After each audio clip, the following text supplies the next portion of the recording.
Namaskar, welcome at English Study. I am Rekha Gupta. This is 2020 English series with practice set 26. Please video को like और share करें. Do not forget to subscribe the channel. Let us see the first question of this video. In which of his works Dryden wrote, the definition of wit is only this, that it is a propriety of thoughts and words, or in other terms, thoughts and words elegantly adapted to the subject.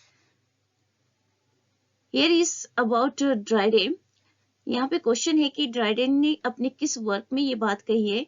The definition of wit is only this that it is a propriety of thoughts and words.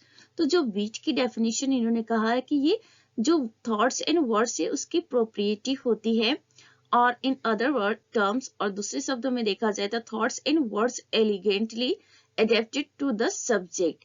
तो ये बात Dryden ने अपने किस work में कहा है? Apiology for heroic poetry. तो ड्राइडेन का work apiology for heroic poetry, उसी में इन्होंने यहाँ पे वीट का डेफिनेशन दिया है. Question number 2. Who wrote in Leviathan that in a good poem whether it be epic or dramatic both judgment and fancy are required. Hobbes. तो अब किसने लिखा है लेवियाथन में, अपने वर्क लेवियाथन में, कि in a good poem whether it be epic और ड्रामेटिक, अगर कोई अच्छी पोएम है, चाहे वो epic पोएम हो या ड्रामेटिक पोएम हो, तो both judgment and fancy are required. तो ऐसे गुड पोएम में दोनों चीज होना चाहिए, जजमेंट भी होना चाहिए और फैंसी भी होना चाहिए, ऐसा हॉब्स का मानना है, और इन्होंने ये बात अपने वर्क लेवियाथन में कहा है. Question number 3. John Locke referred to wit in his essay concerning human understanding as a faculty of seeing resemblance. John Locke ने अपने एसे, अपने इनका वर्क है, और उस वर्क का टाइटल है एसे कंसर्निंग ह्यूमन अंडरस्टैंडिंग.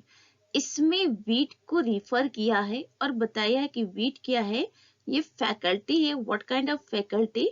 रिजेम्बलेंस है. ठीक है, तो याद रखेंगे जॉन लॉक ने वीट के लिए क्या कहा है अपने वर्क एसे कंसर्निंग ह्यूमन अंडरस्टैंडिंग में, उन्होंने रिजेम्बलेंस कहा है. Question number 4. Whose view on wit was supported by Edison in one of his spectator essays number 62? John locks.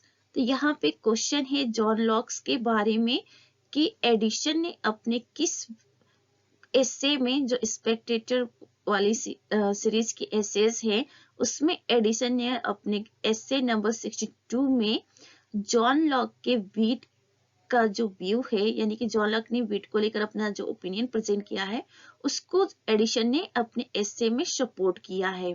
तो याद रखेंगे थर्ड क्वेश्चन और फोर्थ क्वेश्चन में क्या बात कही गई है. थर्ड क्वेश्चन में देखिए कि जॉन लॉक का एसे है ऐसे कंसर्निंग ह्यूमन अंडरस्टैंडिंग, इसमें वीट को लेकर रिफर किया है, और उन्होंने कहा है वीट के बारे में कि as a faculty of seeing resemblances. ठीक है, और इसी बात को सपोर्ट किया है एडिसन ने अपने एसे नंबर 62 में, और ये एसे नंबर 62 जो है स्पेक्टेटर सीरीज के एसे है. तो जॉन लॉक के इसी व्यू को एडिसन ने अपने एसे में सपोर्ट किया है. Question number 5. Which work of Alexander Pope retained squarely on the tradition of the Horatian Ars Poetica is considered his most ambitious critical work? Alexander Pope का वो कौन सा वर्क है जिसको उन्होंने होरेस की जो आर्स पोएटिका वर्क है उस ट्रेडिशन में उन्होंने लिखा है, और इससे एक एम्बिशियस क्रिटिकल वर्क के रूप में भी जाना जाता है. That is essay on criticism. Alexander Pope का वर्क है essay on criticism. इसको पोप ने होरेसियन आर्स पोएटिका के ट्रेडिशन में लिखा है, और essay on criticism Alexander pope का क्रिटिकल वर्क है, और बहुत ही फेमस वर्क है इनका. Question number 6. Who in an essay on Pope's Odyssey invoked the statement by Quintilian as a classical section for the same thing? किसने who in an essay on Pope's Odyssey? देखिए एक writer है जिन्होंने pops के ओडिसी पर एक एसे लिखा है, और उन्होंने क्विंटिलियन के द्वारा स्टेटमेंट को इन्वोक किया है जैसा कि क्लासिकल सेक्शन में होता है, तो दैट इज स्पेंस। तो याद रखेंगे स्पेंस ने लिखा है एसे ऑन पोप्स ओडिसी, जिसमें इन्होंने invoke the statement by Quintillion, जिसमें इन्होंने क्विंटिलियन के द्वारा लिखे गए स्टेटमेंट को इन्वोक किया है as a classical section for the same thing, classical section के लिए। ठीक है, तो याद रखेंगे स्पेंस का वर्क है एसे ऑन पोप्स ओडिसी, और इसमें क्विंटिलियन जो ऑथर हैं, एशियंट ऑथर हैं, उनके स्टेटमेंट को इन्होंने इन्वोक किया अपने इस वर्क में। Next question, which critical works are of doctor Samuel Johnson. तो सैमुअल जॉनसन क्रिटिसिज्म के लिए फेमस है, तो इनके कौन कौन से वर्क है जो क्रिटिसिज्म की कैटेगरी में आते हैं, that is Rasselas, preface to Shakespeare, life of Cowley. तो ये डॉक्टर सैमुअल जॉनसन के क्रिटिकल वर्क्स है, याद रखेंगे, Rasselas, preface to Shakespeare, life of Cowley. Next question, what was the view of doctor Johnson and on Shakespeare. Doctor Johnson का Shakespeare को लेकर क्या ओपिनियन है, तो डॉक्टर जॉनसन का बहुत ही निगेटिव ओपिनियन है शेक्सपियर को लेकर। वो कहते हैं शेक्सपियर को क्या, रैप्सोडिक बोलते हैं, वायलेंट एंड एक्सुबेरेंट पोएट बोलते हैं। Means according to doctor Johnson, Shakespeare is a rhapsodic, violent and exuberant poet. तो दोनों ही क्वेश्चन सैमुअल जॉनसन से रिलेटेड है, इसे ध्यान से देखेंगे। Question number 9, which kind of poetry was simply unsatisfactory according to Dr. Johnson? Devotional। Doctor Johnson के अकॉर्डिंग कौन सी पोएट्री जो होती है वो अनसेटिस्फैक्टरी होती है, तो वो पोएट्री जो अनसेटिस्फैक्टरी होती है वो डिवोशनल पोएट्री होती है। तो डॉक्टर जॉनसन का मतलब है कि डिवोशनल पोएट्री जो होती है वो अनसेटिस्फैक्टरी होती है। Question number 10, sublimity according to Dr. Johnson was not within the reach of metaphysical poets, for great thoughts are always general। Doctor Johnson ने मेटाफिजिकल पोएट्स को लेकर भी कमेंट किया है, उन्होंने कहा है कि जो सब्लिमिटी होती है was not within the reach of metaphysical poets। तो सब्लिमिटी मेटाफिजिकल पोएट्स के रीच में नहीं है, डॉक्टर जॉनसन मानते हैं। क्यों ऐसा वो कहते हैं, क्योंकि great thoughts are always general. Doctor Johnson का मानना है कि जो ग्रेट थॉट्स होते हैं वो हमेशा जनरल होते हैं, दैट इज वाई जो सब्लिमिटी है वो मेटाफिजिकल पोएट्स के रीच के अंदर नहीं है। तो ऐसा डॉक्टर जॉनसन का कमेंट है। Question number 11, Samuel Johnson did not like Milton Samson Agonistes on the Aristotelian grounds because. तो हियर इज क्वेश्चन दैट कि जो डॉक्टर सैमुअल जॉनसन है वो मिल्टन का जो वर्क है सैम्पसन एगोनिस्ट, उससे वो प्रिफर नहीं करते हैं, किस बेस पे, एरिस्टोटेलियन बेस पे। मीन्स एरिस्टोटल ने जो भी क्राइटेरिया डिसाइड किया है किसी वर्क को लेकर, उस क्राइटेरिया के बेस पे देखा जाए तो मिल्टन का जो वर्क है सैम्पसन एगोनिस्ट, उसे डॉक्टर जॉनसन प्रीफर नहीं करते। क्यों नहीं करते हैं, because it had a beginning and an end but no middle. क्यों नहीं प्रिफर करते हैं, इसके पीछे यही वजह है कि सैम्पसन एगोनिस्ट में स्टार्ट भी है, एंड भी है, बट मिडिल नहीं है। और एरिस्टोटल ने जो क्राइटेरिया फिक्स किया है किसी वर्क का, उस एरिस्टोटल के अनुसार किसी भी वर्क का बिगिनिंग भी होना चाहिए, शुरुआत भी होनी चाहिए, और उसका अंत भी होना चाहिए, और साथ में मिडिल भी होना चाहिए। तो यहाँ पे डॉक्टर जॉनसन कहते हैं कि मिल्टन का जो वर्क सैम्पसन एगोनिस्ट है, बिगिनिंग तो है, एंड भी है, बट मिडिल नहीं है, मिडिल की कमी है, that is why he did not prefer Milton Sampson agonist on the Aristotelian grounds.